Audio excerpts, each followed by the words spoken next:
Il 25 aprile è la data che mi ricorda mio padre, Gildo Moncada. Alcuni amici mi hanno chiesto di ricordarlo leggendo qualcosa dal libro Il partigiano bambino, un libro che ho scritto qualche anno fa, edito da Ad Est di Gaetano Alessi, per ricostruire la sua storia, la sua esistenza così segnata da una scelta. Lui sedicenne, lui siciliano di Agrigento, che entrò a far parte di una brigata partigiana, la Leoni, in Umbria, a Perugia. Ed ho deciso di leggere qualche passo dal capitolo La ricostruzione di un'esistenza, dell'ultima edizione del Partigiano Bambino, quella che ha allegata la Costituzione italiana. Si riparte. Il 1948 è l'anno in cui entra in vigore la Costituzione, fondata su quegli ideali per i quali hai combattuto. L'Italia diventa una repubblica democratica che riconosce e garantisce i diritti inviolabili dell'uomo. Nulla sarà più come prima. C'è da ricostruire sul dolore e sulle ceneri. Si deve ripartire, con la memoria sempre viva di ciò che è stato e che non si deve più ripetere. Niente più odio, niente più guerra. Al centro mutilati dell'ospedale San Carlo di Roma incontri tantissimi feriti, di ogni schieramento. Ricordi repubblichini della 10ª Massa, soldati della Folgore, carabinieri, finanzieri. E c'eravamo anche noi partigiani, dici, trasferiti dall'Umbria e dalla Toscana. Non abbiamo dimenticato chi in guerra minava le fabbriche e fucilava i nostri giovani, colpevoli solo di difendere l'ideale e la libertà.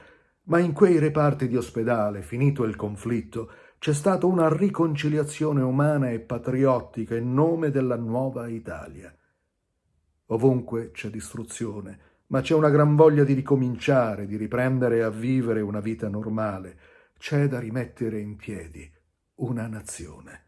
Il tuo essere partigiano non si conclude il 28 luglio 1944 a San Sepolcro, dove hai perso una gamba e hai avuto il corpo trafitto da 1000 schegge. Il tuo impegno continua. Il generale inglese Harold Alexander rende subito omaggio a te e ad altri volontari per la libertà. Sei insignito di un pubblico riconoscimento, un certificato al patriota. La cerimonia di consegna si svolge il 3 settembre 1944 nel settecentesco Teatro del Pavone di Perugia, durante una conferenza tra forze alleate e partigiani. Nel nome dei governi e dei popoli delle Nazioni Unite, ringraziamo Gildo Moncada di avere combattuto il nemico sui campi di battaglia, militando nei ranghi dei patrioti tra quegli uomini che hanno portato le armi per il trionfo della libertà. Con loro coraggio e la loro dedizione, i patrioti italiani hanno contribuito validamente alla liberazione dell'Italia e alla grande causa di tutti gli uomini liberi. Nell'Italia rinata, i possessori di questo attestato saranno acclamati come patrioti che hanno combattuto per l'onore e la libertà. Ti leghi il fazzoletto tricolore dell'Ampi al collo in occasione del 25 aprile. Esci di casa da fiero partigiano. In silenzio partecipi alla messa in suffragio dei caduti per la libertà nella chiesa di San Domenico. In silenzio, a testa alta, capeggi il corteo che attraversa la via Atenea nella nostra Agrigento. Porti la tua viva testimonianza sul palco di Porta di Ponte. Il 25 aprile è una data fondamentale della Repubblica Italiana. Simboleggia il primato della libertà e della democrazia. Il 25 aprile ha segnato il trapasso da un'epoca infausta a una fase di ricostruzione del paese, uscito distrutto e umiliato dalla guerra.